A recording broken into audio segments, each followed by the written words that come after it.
Let's get into the next game now. Showdown, number 40. So, Adelaide taking on Port Adelaide. Here we go. Channel 5. I've got to put my glasses on. 504. 504. There you go, 1:45 p.m. on. So it's on screen. You'd think I've been doing this game long enough now to look up at that, wouldn't you? Oh, terrible. All right, this is the one we are going to have the designated match committee here. Barry, you're straight up with the Adelaide Crows for... Yeah, Van Beerlo out of the side. Hardigan comes in. Look, they were really good in stages at Adelaide. They had some periods of play last week. They were really good, but conceding 7 goals in the third quarter, that really cost them. North Melbourne ran over them. They just dropped off around the contest. The contested pressure, the tackling, there was a few missed tackles there, just let North Melbourne through. That really changed the game, and then North Melbourne got their running game going. But there was some good patches, so it wasn't all bad from Adelaide's point of view. They had 57 inside 50s, but a list of a lot of opportunities. Eddie Betts was playing up the ground. I think he's got to be anchored back to the inside 50. He kicked 63 goals last year. We'll talk about that a bit more in the match committee sort of stuff, but they just need to get back to the way they play good football and their dangerous forward line. Their pressure was really good. Their pressure was on good. a lot of occasions last week for most of the match. Now, they've got to try and kick some goals from their midfield. We know Dangerfield's going, and the world was watching how they're going to cope as a midfield group without Dangerfield. The two Crouch brothers, Thompson, Rory Sloane and Douglas, kicked 2 goals between them in the midfield. We know what Dangerfield brings. Yeah. He's a dangerous midfielder. He can burst out of the pack, he can kick your goals, he can push forward. So they probably just need to kick a few more goals as a midfield group. Yes, they get plenty of ball, they get plenty of possessions. Maybe just push forward a little bit and kick a few more goals, and they could cover a little bit more. You're never going to cover Dangerfield. There's no doubt about that. Port Adelaide, Tompus is in for Matty Whitemoon, so let's have a look at the team. Jimmy Tompus there. Look, I loved the way they finished the game off last week, and they were the number one pressure team in the competition last week, Port, so they really pressed up high.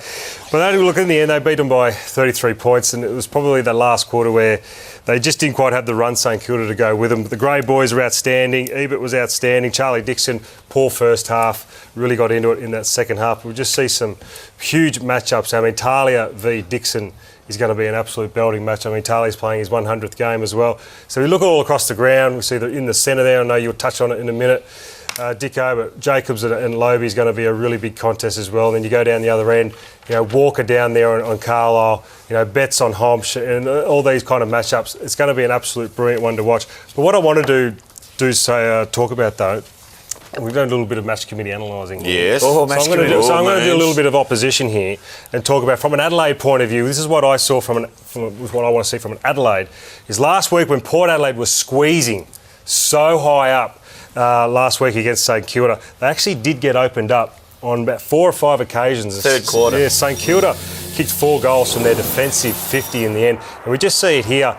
We just let this run through. See Hickey get the ball through the middle. Now, once you get the ball through that first line of defence, it's just opened the gates. I noticed have a look when at these boys just run. When I was watching it, when it happened, they transferred the ball across the back line to get that opening happening against them. So it's the best way to beat the squeeze is to really take the ball on, be brave and be brave with the ball, whether it's run and carry. But once you get that ball to the back of the square, Dicko, with the press that it's so high up, I've heard, speaking to a lot of coaches, and I think now if you get to the back of the square with the squeeze, if you kick it right over the top, you've got so many numbers. You've got a 2-on-1, 3-on-1 out the back at times.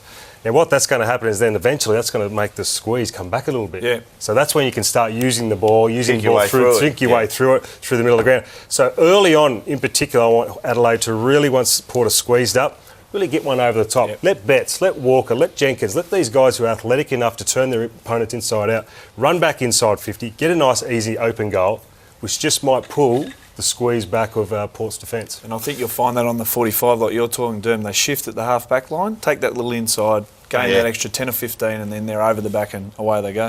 Dicko, while you're holding the table there, you are the analyst on defence. Yeah, so I think the team defence is critical, but it's going to be through the middle of the ground. We know the forward lines are potent at both end, and the defence is going to be pretty much an arm wrestle all day. But let's have a look at the ruck stocks for starters. Last week, Lobie v Hickory, down on Hickory. hit-outs. They've been watching Clint Eastwood movies. Hickory. haven't you? Hickory, Hickory, damn dock. good piece of hickory. Yeah, hickory dock. You've been reading kids' books, haven't you? Yeah, I have actually. I just came from the kids reading kids book. And down on that in hitouts, Jacobs also against Goldstein was down in hitouts. But the hitouts to advantage, this is where the area of the game's going to be critical. Yeah. And Lobie smashed also Jacobs, didn't get near it. Those are class ruckmen because what you need to do, you need to get it outside against... keep it inside against Port Adelaide. As soon as they get it outside, we know they're run and gun game, but defensively, I don't think they're as sound as any other team. So Michael Voss, who's the midfield manager, will be right onto it. How can we get it outside of Adelaide? Keep the inside game, Adelaide, and they can win it here because one thing about when you get it outside Port Adelaide, they've got such run and spread and they go pretty hard, but Before we go to defensively Baz, going the other way, they're not as hard.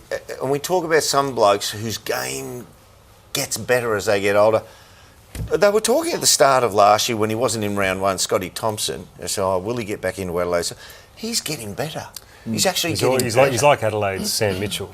He Just absolutely. plods along, but just gets his 30 plus. And keeps finding it and they can't knock him off it. I couldn't find a stat on third man in, but this game, I can guarantee Adelaide will have the most third man in. They'll be wanting to get it on the outside when they can, and obviously mix that up from an inside point of view as well. To analyse our forward play now, the great Barry Hall.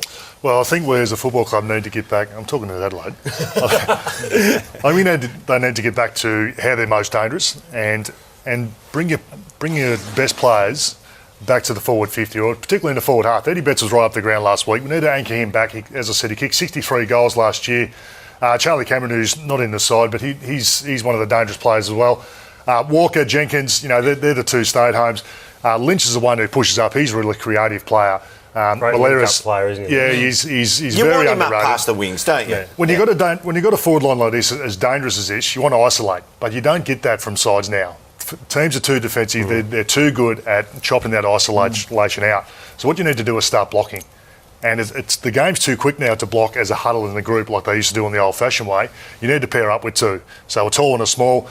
So if you've got an Eddie Betts and a Tex Walker pairing up, so if he's 20 metres in front of you, call him back just to run past you, and you've got an understanding. You've got to train this. You've got an understanding of where he runs. He's going to run back, pretend he's going to lead on the backwards towards goal, and you can just get 2 or 3 metres because most defenders now hand over.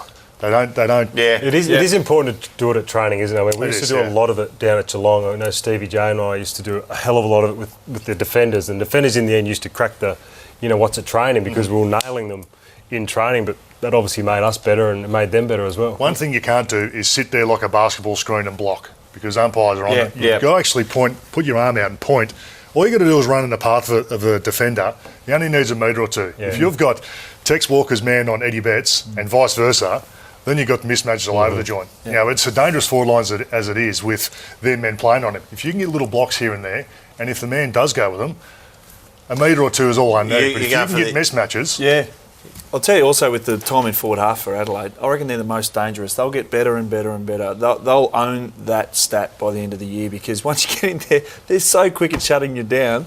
Panic kick, they're going to absolutely dominate that stat this year. The kid Millerer is a talent as well. But Barry's, you're going with the old Ben Dixon Saturday night theory, and that is cruise in twos. So there we go. You've got to have a wing in the forward line. Who are we going for in our tips, guys? I think Port were pretty good last week, and I think they'll continue. I reckon Adelaide. I'm going to go with Adelaide too. I'm going with Adelaide. I thought their pressure was awesome on most occasions last week. They just got knocked over by a very good team. Alrighty, well it is Showdown 40. Last year it was an emotional showdown and it went right down to the wire. Let's hope we get another showdown just like it this time round. It's the closest showdown ever. Showdown 39. In the closest match in the history of the two clubs.